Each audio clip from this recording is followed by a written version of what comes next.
Hi, everyone. My name is Jason Knight. I'm a rheumatologist at University of Michigan. Thanks for the opportunity to talk to you about cellular and molecular mechanisms of antiphospholipid antibodies. Thanks so much to the ICAPA organizers. I can't imagine how much time has gone into this. Thanks also to Rohan and Ann for kind of organizing our small group. So let's get right into it. These are my disclosures.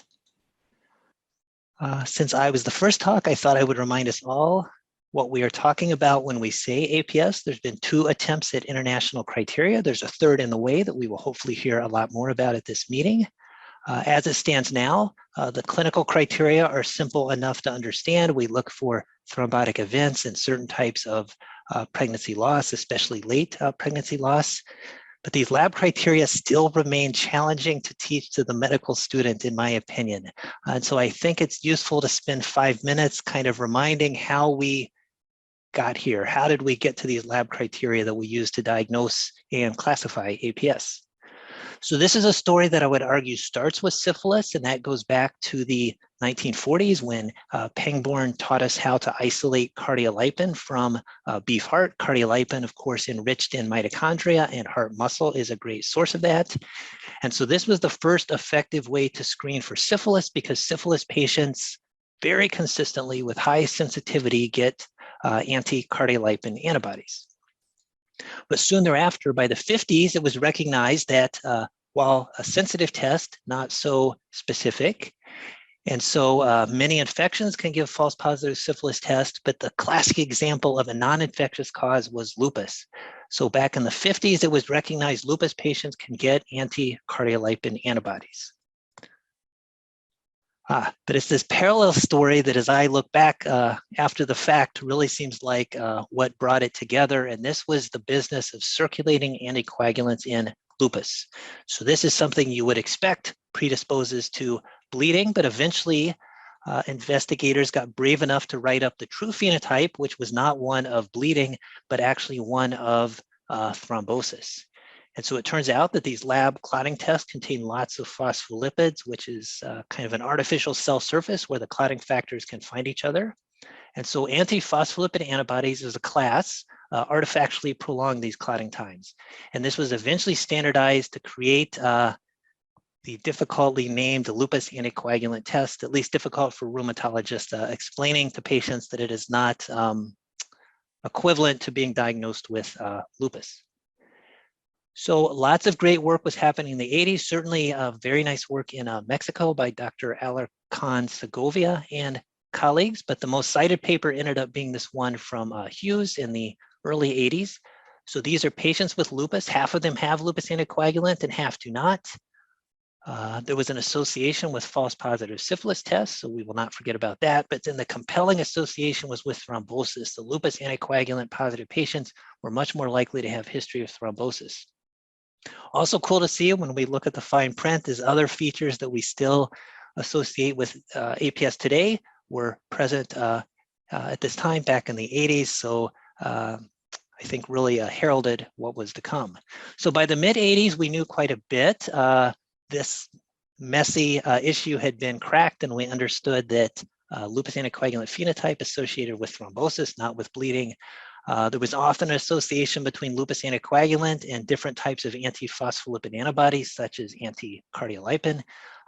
However, at least sometimes when investigators tried to work with these antibodies in the laboratory, they did not always seem to directly bind to phospholipids, so suggesting there might be cofactors present in serum that were serving as a bridge between antibody and phospholipid.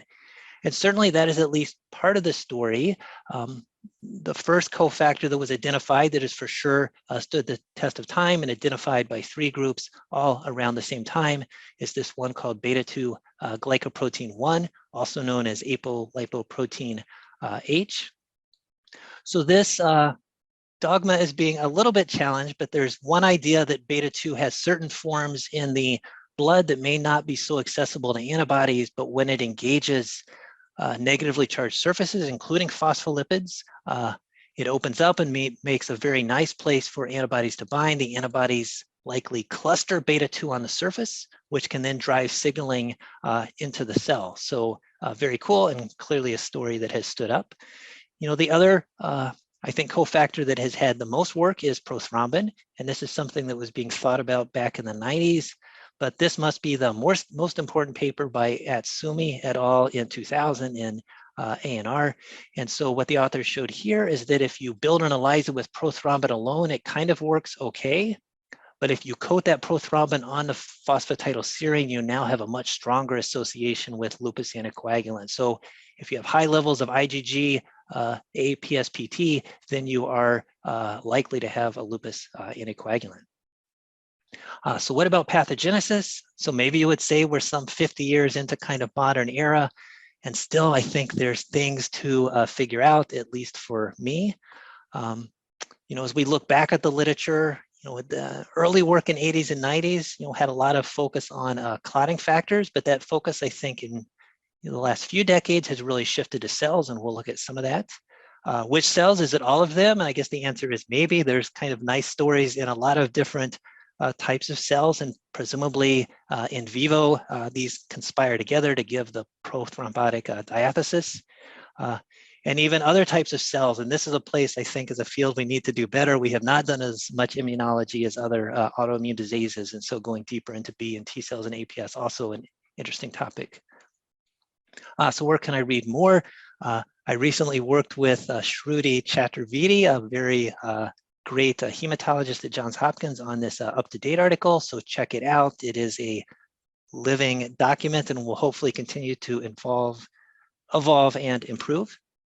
And then here is another review that I worked on recently. It bears some similarity to the up-to-date article because we were working on them around the same time, but I show it to show this cartoon, which is kind of too much to take in, but showing lots of different cells potentially playing a role.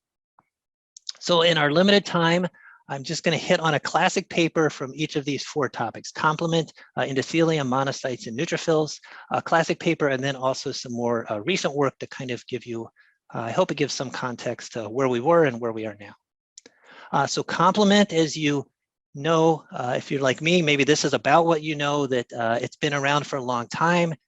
There are complicated pathways with lots of checks and balances, but the end game, and relevant because we're increasingly having drugs in the clinic that target this end game, is the generation of C5a, which does things like activate neutrophils, and then also membrane attack complex, which is very key to our defense against certain microorganisms.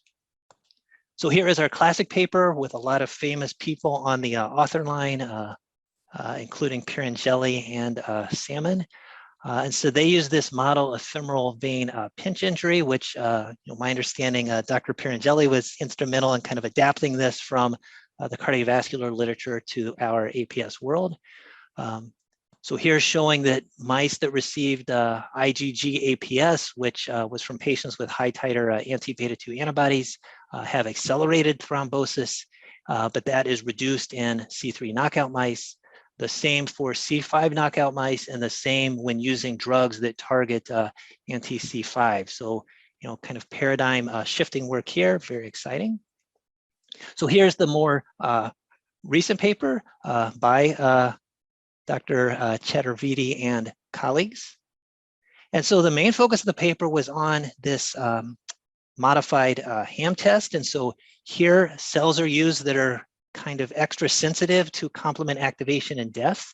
And then those are mixed with patient serum, and you ask how much impact that has had on the cells. And it was adapted from ham test, where we're now using, in this case, cells from the patient, which for genetic reasons, or sometimes, I guess, acquired reasons, they lose GPI-anchored proteins, and that is a lot of the defense against complement. So in those patients, cells are sensitive to complement for a different reason.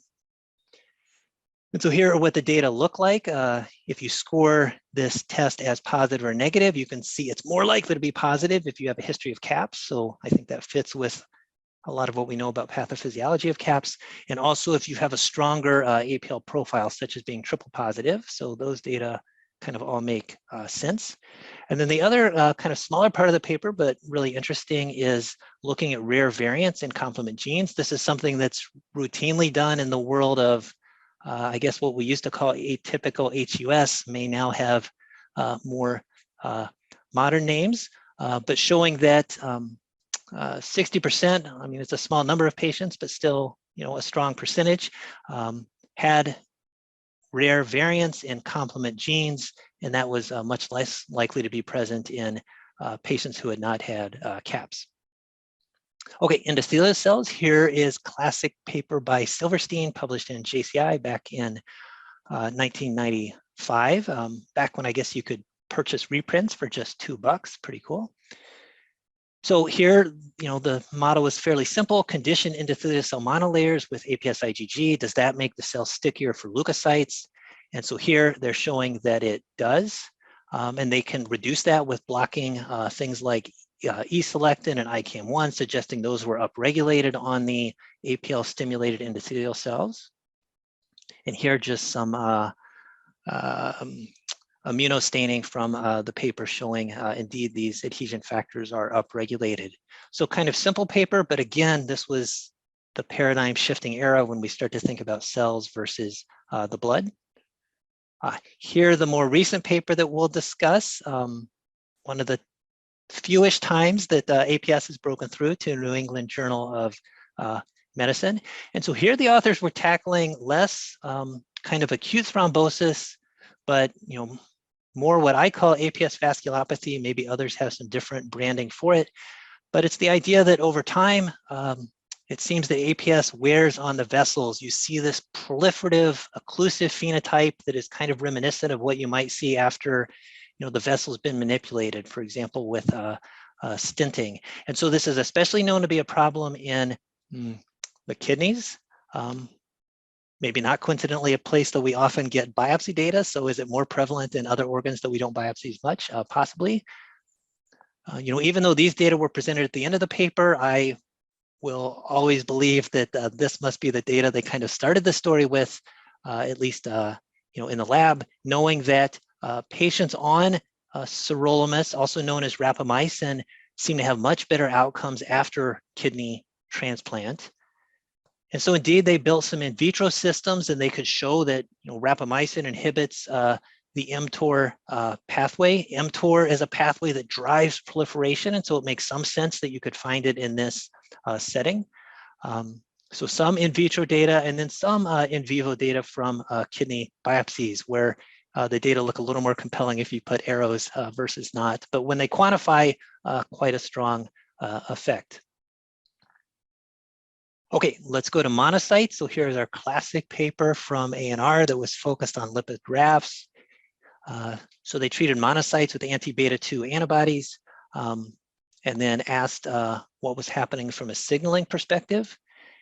And so they found kind of at baseline that there was annexin-2 in the lipid grafts, and also beta-2, although at a bigger size than we might expect. They speculated this represented dimerization.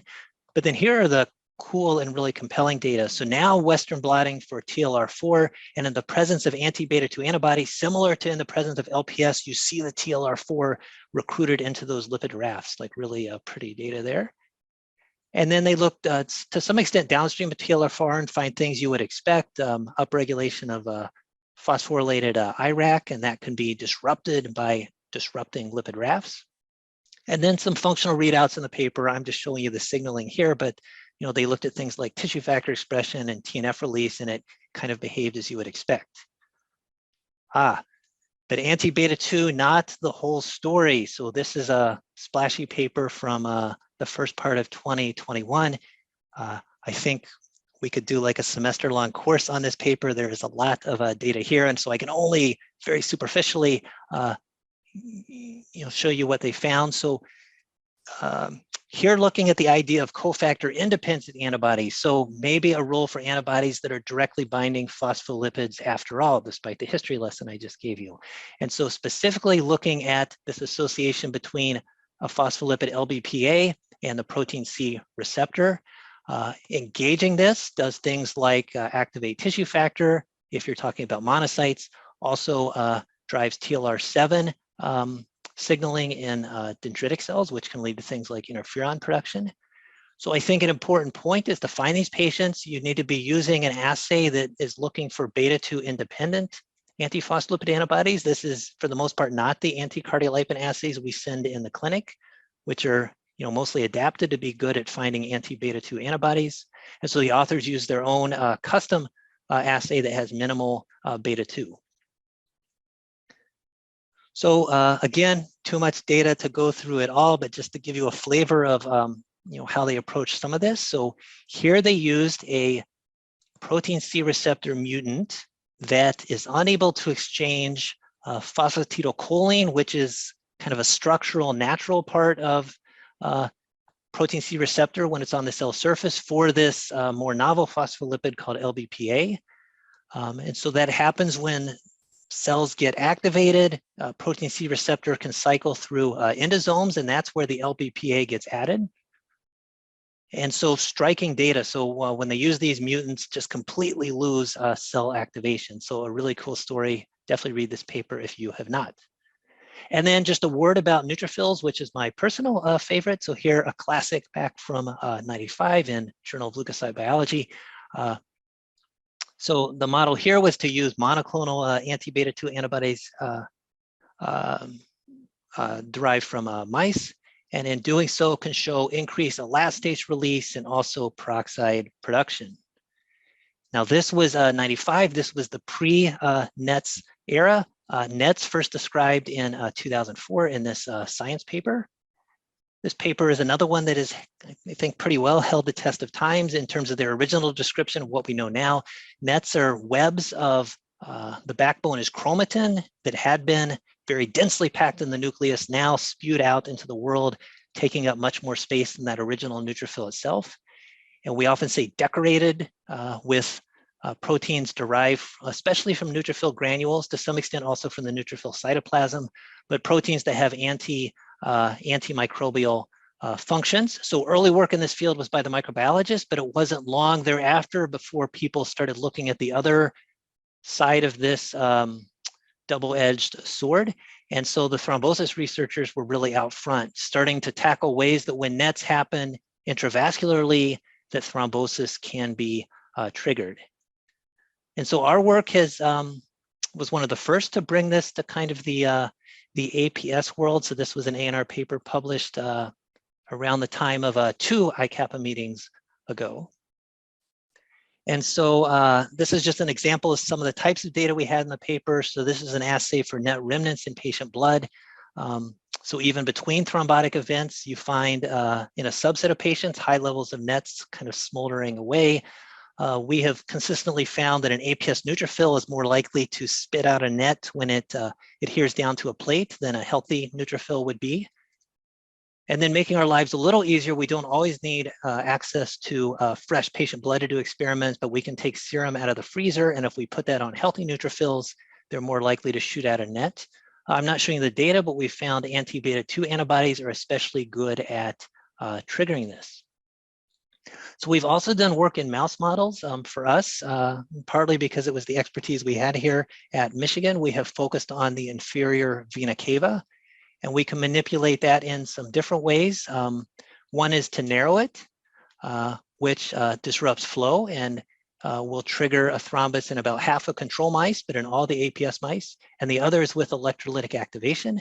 And so in these models, we have shown that things like depleting neutrophils, giving DNase to dissolve NETs, disrupting adhesion to endothelium, and also boosting intracellular cyclic AMP, which we have done through adenosine receptor agonists and defibrotide and ginger and some other things. These are all good ways to prevent thrombosis.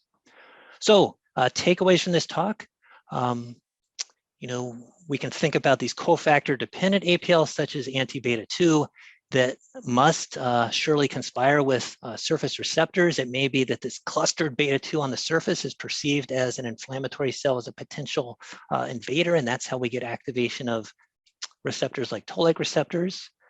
I gave you this great history showing how we moved away from cofactor independent antibodies, but I think rightfully that drum continues to be beated, and so I look forward to, us moving out of silos and anti-beta-2 intensive investigators collaborate with cofactor independent investigators to really understand how these may work together in the patient. And then a philosophical question: if we ever get to the point of understanding the complete autoantigenome, if we know every autoantibody that's there, is that going to finally unlock this heterogeneity that we clearly see in the clinic? Or maybe only part of it, other factors genetically and epigenetically and other tissues that are driving some of this heterogeneity. So I look forward to seeing what happens. Thanks for your time, and I look forward to the other talks today in this session. Thank you.